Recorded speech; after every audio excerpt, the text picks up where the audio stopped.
எடப்பாடி பழனிசாமிக்கும் ஸ்டாலினுக்கும் தொலைநோக்கு பார்வை இல்லை என்று பாமக தலைவர் அன்புமணி தெரிவித்துள்ளார்.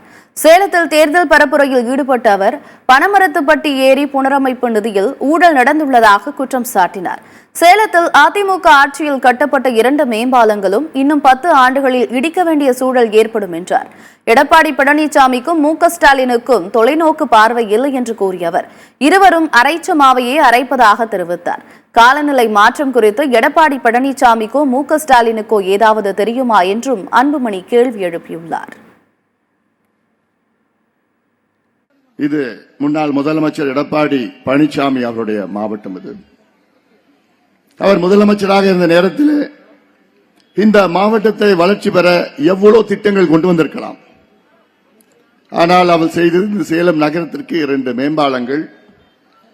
இந்த மேம்பாலங்கள் என்னை பொறுத்தவரை இன்னும் 10 ஆண்டுகளில் இந்த மேம்பாலங்களுடைய தேவைகள் காலாவதியாகிறது. இது தவறான திட்டத்தை வைத்து இந்த மேம்பாலங்களை கட்டியிருக்கின்றார்கள். 10 ஆண்டுகளில் இந்த 2 மேம்பாலங்களும் இடிக்க வேண்டிய சூழல் வரும்.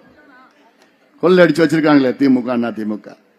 அப்புறம் மறுபடியும் பார்த்துட்டு உடனே அப்படியே மனசாட்சி, என்ன மனசாட்சின்னு தெரியல. 2 கட்சிக்கு மனசாட்சி என்ன இருக்கா? இல்ல. உங்களுக்கும் மனசாட்சி இருக்கக்கூடாது. 2 கட்சியும் வீழ்த்தணும். திமுக அதிமுக வீழ்த்துங்க.